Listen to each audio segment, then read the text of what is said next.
In a world where challenges can often seem insurmountable, the human experience is filled with love, passion, creativity, joy, connection, compassion, laughter, and of course the taste of chocolate. But because we as human beings learn, evolve, grow through life's ups and downs, our experience also includes plenty of difficult situations that round us up a lot. The key is to not let life's difficult situations get the best of you. Think about the most gut-wrenching situations you've endured in your life. Doing so likely brings up some very uncomfortable feelings, and the associated memories may stir anxiety, anger, or sadness, and thus may continue to quietly affect the quality of your life. This is a predicament most of us face. Now imagine how you'll feel if you are able to get over these feelings.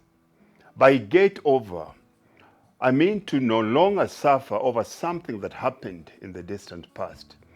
There are stories that remind us of the incredible strength of the human spirit. This is my story. I refuse to surrender. And I remember clearly, this was February 6th. I had been suffering with horrible headaches since November of 2022. But like any other normal man, I refused to listen to my body's way of telling me that something is wrong. At that specific time and on that specific day, when I was forced to submit to my body's needs and give it the attention that it wants, I was forced to completely rush into Sunninghill Hospital.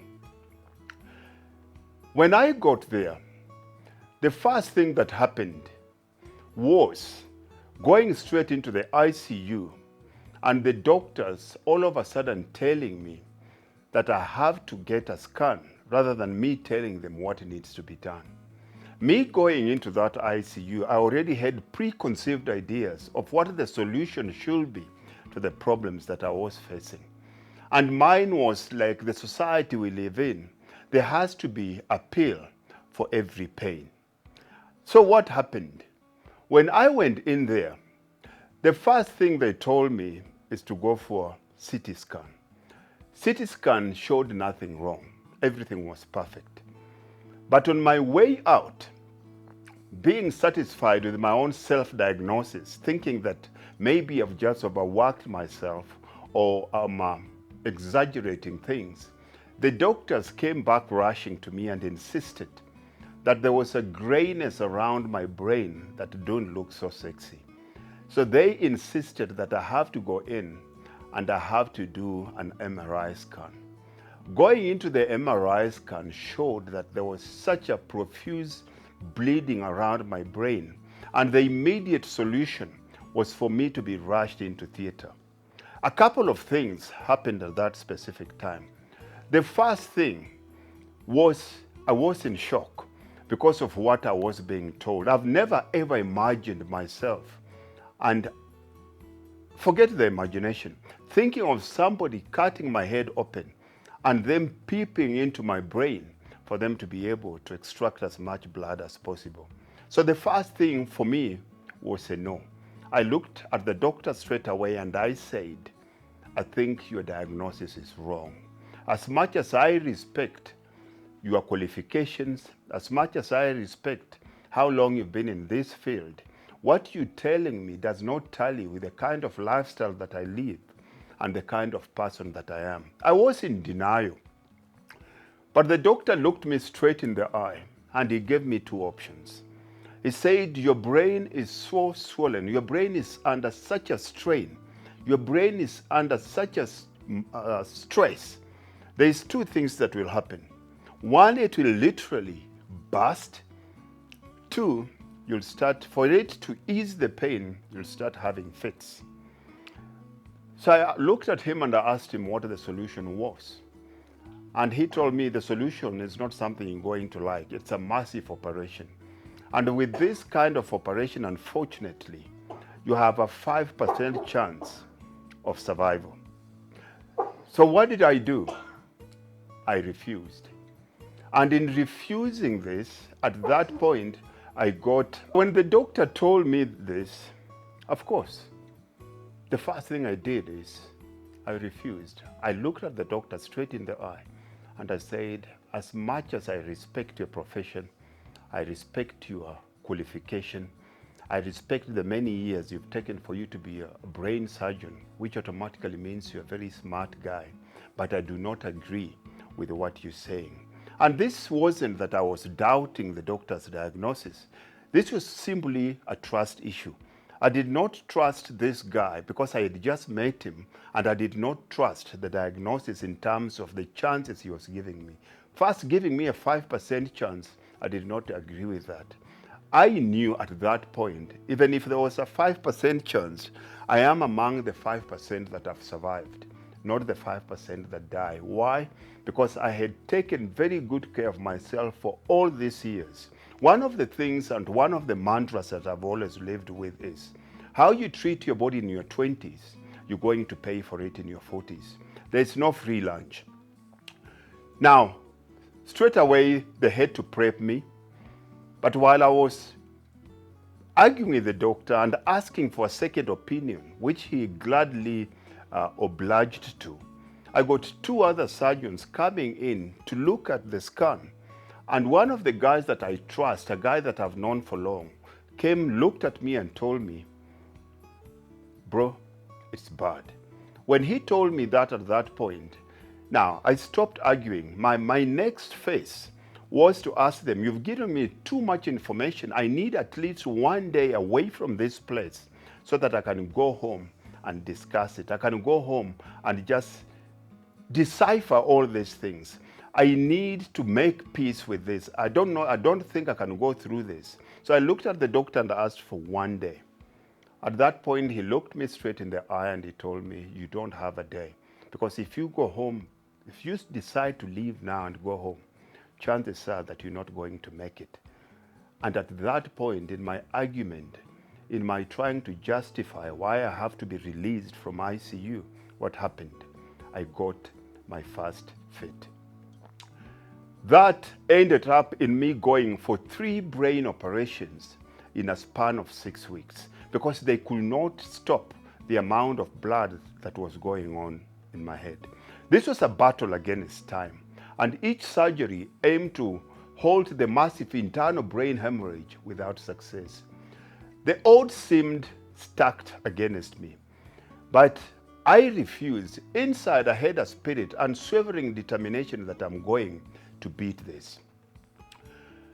When this happened, and when I found myself in ICU and each and every day feeling worse, feeling bad, and them giving me bad news, at that point, I had to change my mantra.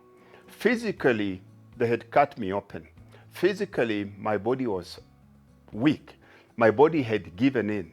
So I had to dig deeper into a strength that was more internal. I had to go back into my spiritual strength. I had to go leave this world and go to a different plane where I had to change my mantra. And my mantra here was, no retreat, no surrender. Backward never, forward ever. I refused at that point that irrespective of how many operations I have to go through, irrespective of how many endless hours the operation lasts, because this operation was lasting between 8 to 10 hours, and it was taking me a longer time to get out of it. Irrespective of what happened at that time, my mantra changed. I decided that from that moment forward, the people inside the ICU are going to become my new clients. I wasn't in the gym, but that became a place where it's for me now to throw my problems at everybody else. And I specifically remember there was one guy, a friend that he's become a very good friend of mine now. And his name is Ndlovu Jambulo. Now this guy, when I walked in, I looked at this guy on a life support machine and I just gave up because I decided if I end up like this, I'm not going to make it. And I remember clearly asking this nurses, how long has this guy been here? And they told me this guy has been like this for 3 weeks. He does not eat, he does not blink, he does not walk, he does nothing. They have to bathe him there, they have to feed him through the tube, and at that point, I decided that if I can get that guy up, then my case wasn't worse. And at that point, I decided, one, to start talking to him. Two, I started to compete with him. I told him, whatever it is that you eat, of course, I'm going to eat double. And our mantra between the two of us was very easy: eat or be eaten. I asked him, do you want to walk out of this theater or not? And he said, I want to walk out here. And I told him, if you want to walk out, see your wife and kids again, then my friend, you have to start eating. And in that darkest moment of my life, I did find my purpose. I discovered that life's challenges in most cases can act as catalysts for growth and personal transformation. Through this journey, I've emerged stronger with a renewed sense of purpose and a deep appreciation for the gift of life. Right now, I'm living every day, and I know I'll only die once. So my new mantra is no retreat, no surrender. That's how I live my life. I've realized that I've had this unique opportunity to inspire others, to show them that resilience is not just a word, but a way of life. I want to encourage everyone out there that are facing their own battles, people that are facing demons, to embrace their inner strength and to push forward through it. Even when the odds seem insurmountable, you always have the last ounce of strength to go through it. We have the power to rise above our circumstances and purpose in our journey. At this point, you gotta always remember that as long as you're still breathing, as long as you're still on this earth, you're not done yet.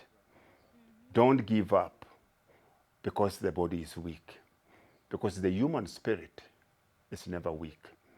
Mine is to remind you that my story, I want it to serve as a beacon of hope and inspiration for those who face their own trials and demons.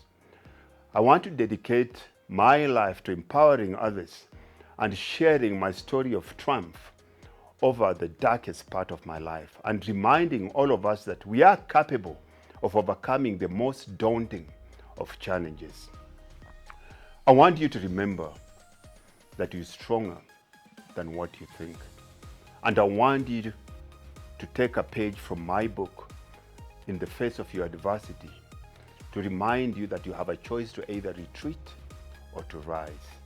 I chose to rise, to fight, and to inspire. Your story and my story should be the testament of power of the human spirit, a reminder that no matter what life throws our way, we can find purpose and come back stronger than ever before. If I can do it, I believe you